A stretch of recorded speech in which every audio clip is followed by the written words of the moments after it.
conto que eu irei apresentar é Pai contra Mãe, de Machado de Assis. Sobre o autor, Joaquim Maria Machado de Assis nasceu em 21 de junho de 1839 no Rio de Janeiro. Ele nasceu numa família pobre e teve sua educação autodidata. Machado de Assis presenciou duas grandes mudanças no Brasil. Uma, a abolição da escravidão, e a segunda, a mudança de império para a república, que foram inspiração para temas de algumas de suas obras.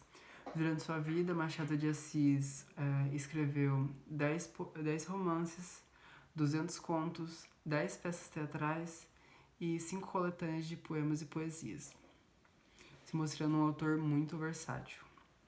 Agora sobre o conto, Machado de Assis, em Pai contra Mãe, traz uma forte contextualização histórica, sociopolítica e econômica da época. Apesar de ser escrito após a escravidão, o conto se passa na escravidão. Machado de Assis começa o conto descrevendo alguns ofícios e algumas formas de educação que os escravos recebiam. Uma delas é a caça de escravos fugitivos, pois Machado de Assis também mostra o lado dos escravos que não gostavam da escravidão, obviamente, e que vinham para fugir da escravidão duas formas: um suicídio, a morte, e outra fugir para os quilombos. E nessas fugas haviam os senhores do mato, que eram caçadores de escravos fugitivos. Numa dessas histórias de fugas de escravos entra Cândido Neves.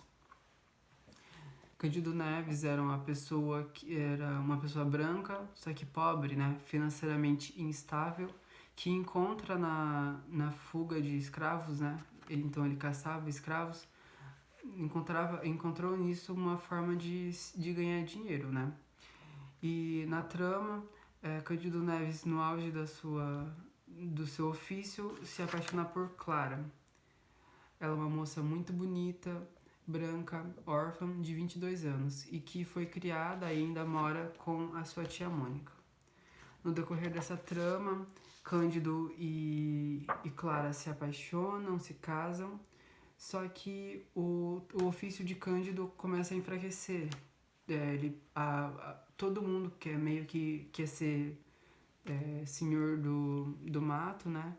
Que procurar escravos. Então o trabalho para Cândido fica difícil, ele para de ganhar dinheiro. Mas como já casado com Clara, eles têm um filho.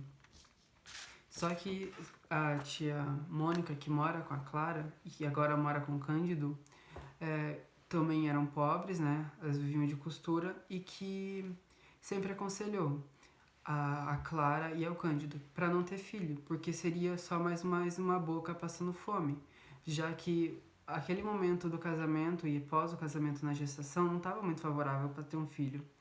Então, com o nascimento do filho, a tia Mônica aconselha a Clara a colocar ele na roda dos expostos, onde colocavam as crianças em uma espécie de orfanato da igreja, né? Então eles deixavam a criança lá e rodavam um negócio e ninguém sabia de quem era o filho, basicamente. E nisso, Clara cede aos desejos da tia e delega a Cândido que leve o seu filho até essa roda dos expostos. Na ida, Cândido vê um folheto de Procura-se, que era uma escrava fugitiva, e andando mais pra frente, ele vê a escrava fugitiva, a mesma do folheto. Nisso, ele, perto de uma farmácia, deixa o seu filho com o farmacêutico e sai à procura de Arminda. Arminda é a escrava fugitiva.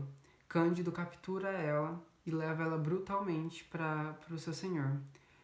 Nessa ida, Arminda estava grávida e com tamanha violência de Cândido, Arminda perde seu filho, aborta ele. Nisso, Cândido entrega ela ao senhor, o seu senhor, e consegue a recompensa de 100 mil réis. Nisso, com 100 mil réis na mão e com a esperança de poder alimentar seu filho, ele retorna à farmácia para pegar seu filho e dá uma vida digna, podendo assim fazer com seu filho viva, né? Nisso a gente encontra o pai contra a mãe, já que a Arminda era para ser mãe, e tem essa e que dá nome ao conto. O conto termina com uma frase que é: nem todas as crianças vingam, né? Que quer dizer que nem todas as crianças iriam, né, sobreviver. E nisso a gente consegue ver essa relação de conflito, a relação conflituosa entre o pai contra a mãe. Machado de Assis traz, né, nesse conto uma grande ironia no nome, nas funções, já que tem um branco pobre, uma escrava que está livre, né? E a gente percebe que também no nome da Clara, né, já que clara, luminosa, que mostra uma coisa evidente, presença, ela não tem nada de personalidade, ela não decide, né? Entre outras ironias contidas nos nomes dos personagens e nas funções sociais deles, que é bem interessante de se procurar e que também Machado de Assis coloca pontualmente para a gente refletir os lugares e tudo mais. No mais, o texto é um texto muito bem escrito, ele vai usar a linguagem comum, formal da época, só que como era uma linguagem comum da época, caiu em desuso, hoje a gente não usa mais, apesar de ter umas palavras bem parecidas. Por fim, o conto... Peraí, acho que não tem mais nada, é isso. O conto de Machado de Assis é muito forte e com certeza faz com que a gente torça para Cândido Neves, já que a gente se pega, ele vai perder o filho, ele vai ter que deixar o filho lá de uma forma tão cruel. A gente, o autor até induz a gente a gostar do Cândido e querer torcer para ele, só que a gente percebe que Arminda, nesse contexto geral todo, está sofrendo muito mais e está em outras condições muito piores do que Cândido. Machado de Assis normatiza nesse conto a escravidão, fazendo com que a gente torça para Cândido, mas é um momento de reflexão que o autor traz, e essa acho que é a grande palavra-chave do conto. Reflexão, refletir sobre esse contexto e sobre isso.